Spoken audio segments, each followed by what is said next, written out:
आपको आशीष दे। बहुत अच्छा गीत आपने गाया और खुदा की रहमतों में बने हुए हैं। खुदा आपको अपनी भरपूर बरकतों में रखे। मसीह के आने से आसमान और ज़मीन का मिलन हो गया। खुदा का आना आसमान और ज़मीन का मिलन कहलाता। स्वर्गीय जिंदगी और ज़मीनी जिंदगी का मिलन बताता। ये आप लोगों के लिए एक निशान है कि खुदा ने आपके साथ अपना मेल जो है वो कर लिया। तो हम कोशिश कर रहे हैं कि उस खुदा के प्यार को जानें जो खुदा ने हमसे किया। खुदा की मोहब्बतें हमारे लिए मसीहा के रूप में आ गई। तो मैं आपके सामने एक किस्सा पढ़ूंगा कि खुदा की करुणा और खुदा की सच्चाई ने आपस में मेल कर लिया। मसीहा के आने से खुदा की करुणा, खुदा की सच्चाई आपस में मिल गई। खुदा और इंसान आपस में मिल गए। खुदा का धर्म और खुदा का मेल आपस में मिल गए। खुदा ने अपना रिश्ता जो है वो आप लोगों के साथ जोड़ लिया। खुदा ने अपना पाक और पवित्र लहू इस दुनिया में आगे इसीलिए बहाया है कि अब आपका लहू जो है वो आपका ना रहे। आपका लहू, आपकी रगों में दौड़ने वाला लहू परमेश्वर का लहू है और परमेश्वर का बहा हुआ लहू वो आपके अंदर दौड़ने। सबूरों की पोथी है, मैं शुरू कर रहा हूँ। उसका 85 अध्याय है। उसकी 10वीं आयत बयान कर रही है कि खुदा की करुणा और खुदा की सच्चाई ने आपस में बंधन कर लिया। वो आपस में मिल गए। खुदा का धर्म, खुदा का मेल आपस में मिल गया। खुदा और हम लोग आपस में मिल गए। मसीहा के आने का यही एक मकसद है कि खुदा के साथ हमारा मेल हो जाए, खुदा के साथ हम एक हो जाए। जमीन से अब खुदा के बेटे के आने से अब जमीन से सच्चाई उगने लगी है। पहले झूठ ही झूठ का था। अब खुदा का कलाम कहता है कि मैंने अपने बेटे को इसीलिए भेजा है कि ये जमीन जो है ना उसमें से सच्चाई उगती, झूठ नहीं। और स्वर्ग से धर्म जो है ना वो झुकने लगा। बहुत बड़ी बातें लिखी हुई हैं। काश में इन बातों पर ध्यान भी पड़िए। करुणा और सच्चाई आपस में मिल गई है। मसीहा के आने से खुदा की करुणा और सच्चाई आपस में मिल गई। धर्म और मेल ने आपस में चुंबन किया। धर्म और खुदा के मेल का आपस में प्यार हो गया। अब नफरतें नहीं है। खुदा की मोहब्बत, खुदा की मोहब्बत और खुदा की मोहब्बत ही मोहब्बत है। क्या है? पृथ्वी में से सच्चाई उगती और स्वर्ग से धर्म झुकता है। जमीन से सच्चाई उगलने लगी, उगने लगी, फसलों की तरह उगने लगी है और खुदा का धर्म जो है आसमान से झुकने लगा। हम देख नहीं पा रहे, हम देख नहीं पा रहे। खुदा का धर्म उतरता हुआ हमें नजर नहीं आ रहा। सच्चाई जमीन से उगने लगी है, धर्म आसमान से झुकने लगा है, क्योंकि मसीहा आने वाला है। खुदा हमें स्वर्ग से वो सारी उत्तम और उत्तम चीजें देने वाला है। उसने अपने बेटे को नहीं रखा तो बाकी चीजें क्यों नहीं देगा? वो उत्तम से उत्तम चीजें आपको दे देगा। जमीन अच्छी फसलें और अच्छी उपज उगा देगी, ऐसा लिखा। पढ़िए, मानिए। फिर यहोवा उत्तम पदार्थ देगा और हमारी भूमि अपनी उपज देगी। सब कुछ अच्छा ही अच्छा हो जाएगा, क्योंकि खुदा का बेटा मसीहा इस दुनिया में आप लोगों को बचाने और बहुतायत की जिंदगी देने के लिए आ गया। अब क्या होगा? खुदा का धर्म आपके आगे आगे चलेगा और उसकी करुणा, उसकी सच्चाई आपके पीछे पीछे आपको सुरक्षित रखेगी। और आपको क्या चाहिए? 13वीं आयत, धर्म उसके आगे आगे चलेगा और उसके पथ चिन्हों को हमारे लिए मार्ग बनाएगा। इंसान को कभी कभी ऐसे मोड़ पे पहुंच जाता है कि उसको रास्ता दिखाई नहीं देता। मैं क्या करूं? मैं किधर जाऊं? मुझे कुछ दिखाई नहीं देता, मुझे कुछ सूझता नहीं है। खुदा का कलाम कहता है, ओ माय डियर फ्रेंड, मेरे बच्चों, खुदा कहता है कि मेरा धर्म जो है ना वो आगे आगे चलेगा तुम्हारे। फिर हम अपने रास्तों पर भरोसा क्यों करते हैं? खुदा के दिए हुए रास्ते पर क्यों नहीं आगे बढ़ते हैं? खुदा कहता है कि धर्म के पांव के चिन्ह जो है ना वो आपको रास्ता दिखाते चले जाए। मेरे पद चिन्हों पर चलो, जैसे मैं इस दुनिया में आके चला हूं तुम भी वैसे पूरा कीजिए। आयत को 13वीं आयत, धर्म उसके आगे आगे चलेगा और उसके पथ चिन्हों को हमारे लिए मार्ग बनाएगा। वो मार्ग बना देगा। आपको सिर्फ भरोसा रखना है कि मैंने तुझे अपने दिल में बसा रखा, मैंने तेरी मोहब्बतों को अपने दिल में बसा रखा है। इससे बड़ी और कोई चीज नहीं है। खुदा का कलाम कहता है कि तुझे फिक्र करने की जरूरत नहीं, मैं तेरे आगे आगे चलूंगा, मैं तेरी रक्षा करूंगा। खुदा की करुणा, खुदा की सच्चाई आपके आगे आगे चलेगी। और क्या ही धन्य वो लोग हैं, क्या ही धन्य वो समाज है जो खुदा की इन बातों पर ध्यान रखता है। ज़बूरों की पोथी 89 8 और 9 उसकी 15, क्या ही धन्य वो लोग हैं। वो इन दिनों में एक खुशी का पैगाम आ रहा है, सबके लिए पैगाम आ रहा है कि मैं तुम्हें एक खुशी का समाचार सुनाता हूं। आज हफ्ते का पहला दिन है, सोमवार का दिन है और क्रिसमस वाला हफ्ता जो है वो शुरू हो गया। आज से ठीक 4 दिन के बाद 5वें दिन क्रिसमस आता है।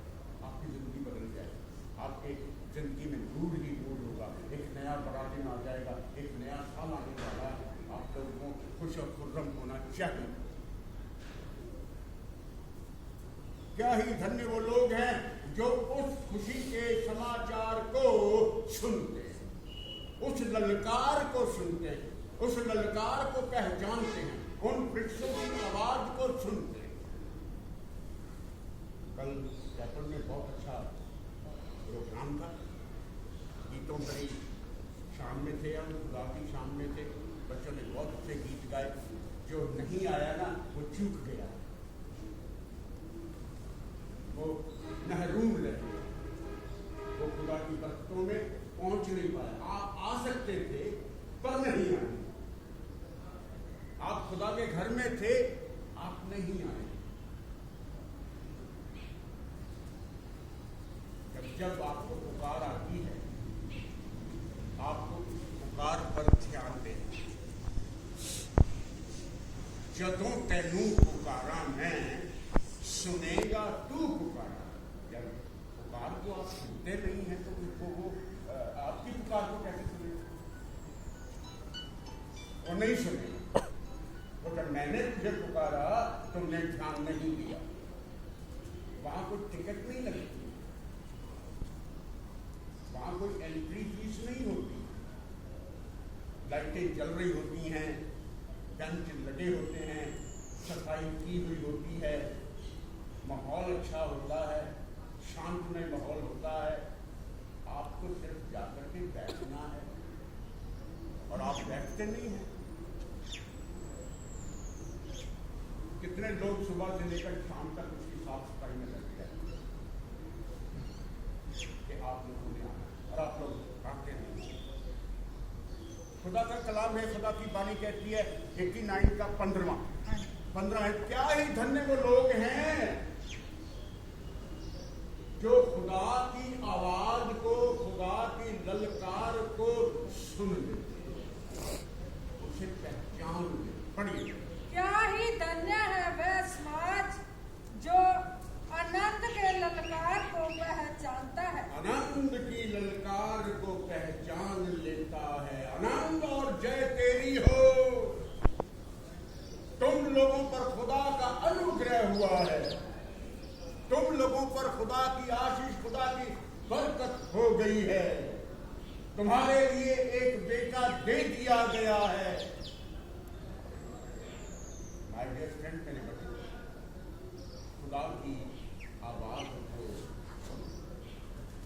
खुदा के पैगाम को सुन।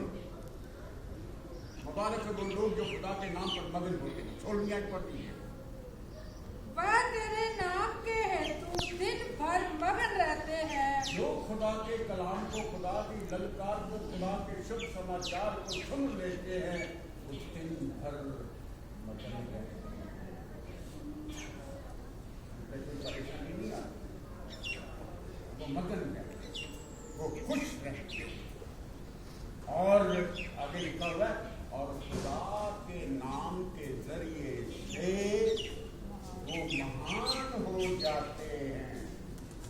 आपका सम्मान होता, आप लोगों का मान होता, आप वारिस कहलाते हैं। खुदा की बातों पर ध्यान दें, खुदा आपको बड़ी बरकतों में ले जाएगा। इसलिए हे प्रियो, बार बार मैं कह चुका हूँ, खुदा आपको प्रिय बोलता है। मेरे प्यारे दोस्त, मेरे प्यारे बेटे, मेरी प्यारी बेटियों, खुदा की बातें इफ्सियों की पत्री उसका 5वां अध्याय उसकी पहली है, इसलिए हे प्रिय बालकों की तरह खुदा की तरह बन जाओ। खुदा की नजदीकी में बालकों का शब्द इसलिए आता है कि बच्चे को अच्छा बुरा कुछ पता नहीं होता, उसके लिए जो कह दो ना, उंगली पकड़ा दो उंगली पकड़ लेता है, चित्र को चल दो चिड़ने लगा, वो पूछता नहीं कहाँ लेके जा रहा है, उसको झूठ और सच का पता नहीं होता, उसको गुनाह और माफी का पता नहीं होता है। इसीलिए बाइबल में बहुत बार दर्ज किया है कि वैसे बच्चों की तरह बन जाओ। पढ़िए, इसलिए प्रिय बालकों के समान परमेश्वर का अनुकरण करो, परमेश्वर की तरह बन जाओ। खुदा का कलाम कहता है, और प्रेम में चलो, मोहब्बतों में चलो, जैसे मसीह ने तुमसे प्रेम किया और अपने आप को एक सुगंध, खुशबूदार बलिदान बना के खुदा के सामने पेश किया है। आपको भी इसी तरह सुगंध में खुशबूदार बन करके खुदा के सामने पेश कर सकते। मसीहा का जन्म जो है वो आने वाला है। तुम खुदा के बन जाओ और फिर क्या होगा, उसका धर्म जो है वो आगे चलेगा। खुदा का धर्म आ गया है, खुदा की सच्चाई आ गई है, खुदा की करुणा आ गई है आप लोगों के लिए। यशाया की किताब है, उसका 8वां अध्याय है, उसकी 8वीं आयत बयान कर रही है।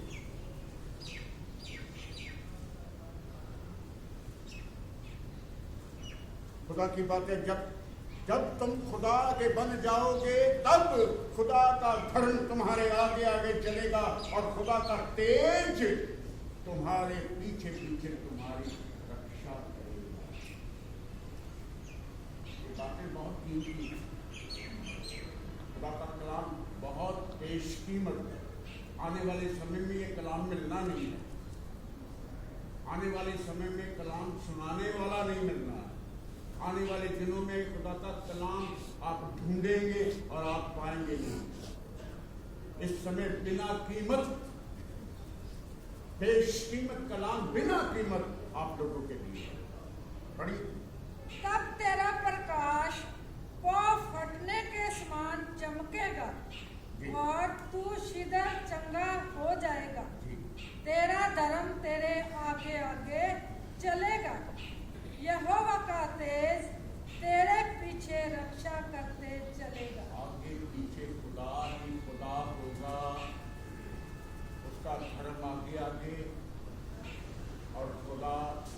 तेज तेरे पीछे पीछे चलेगा।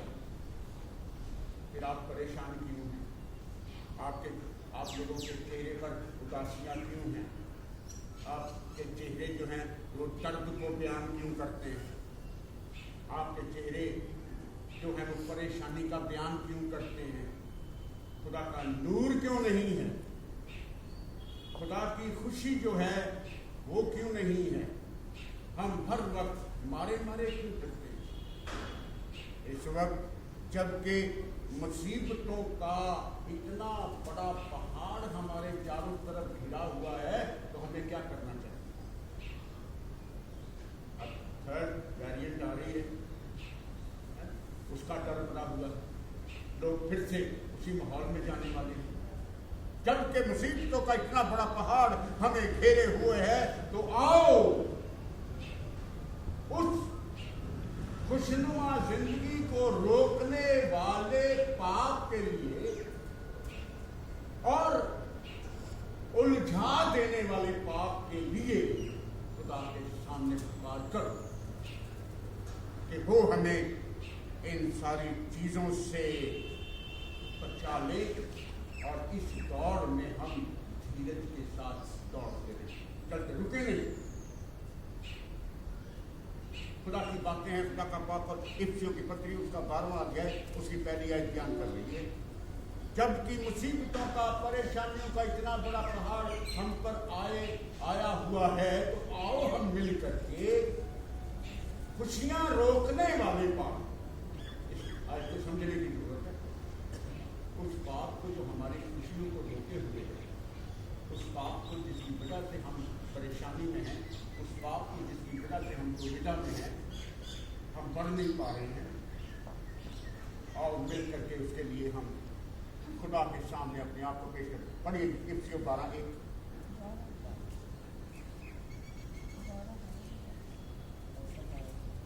इफ्सियों 12।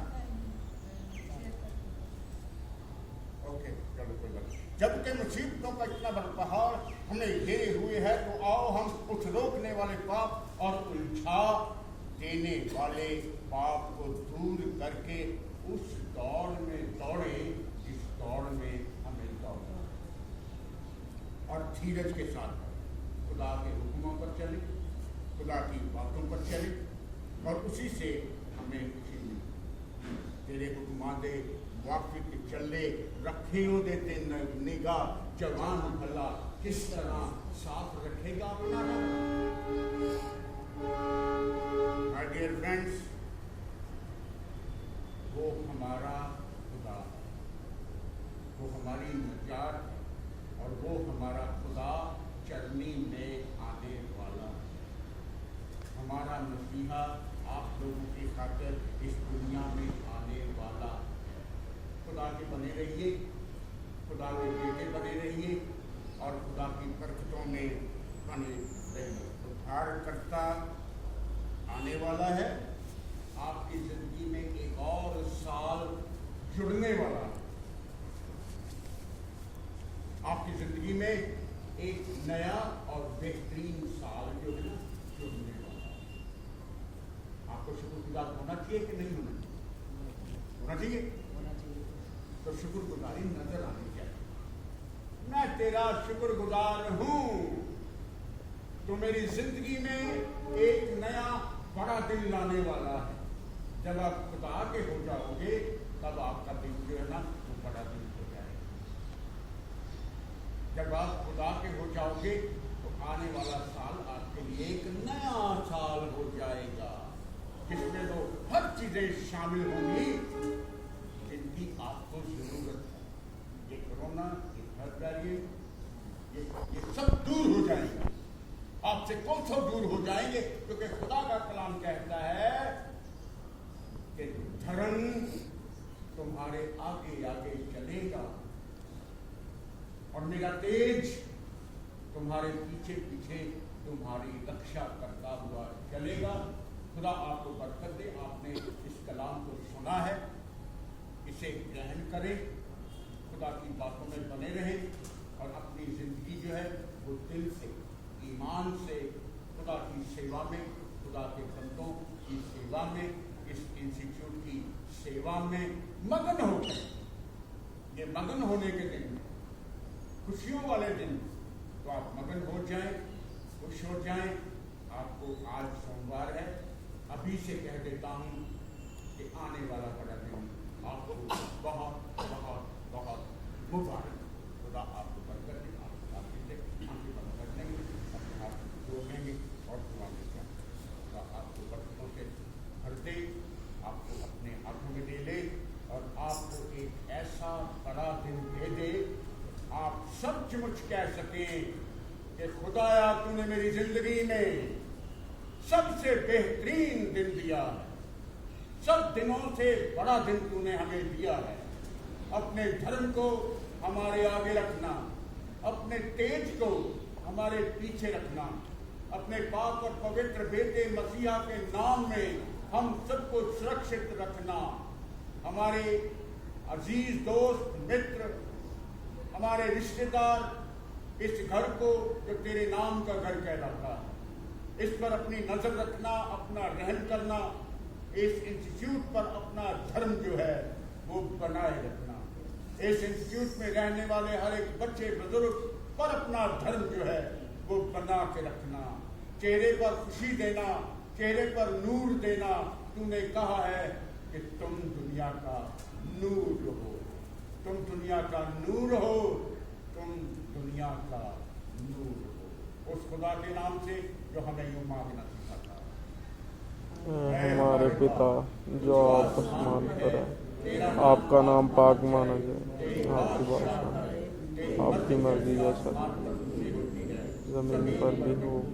हमारे हर रोज की रोटी आज हमें दीजिए, जैसे हम अपने कसूरों को माफ़ करते हैं, आप भी हमारे कसूर माफ़ करिए। मैं आजमाइश में न पड़ने दें, बादशाह, कुदरत और जलाल में।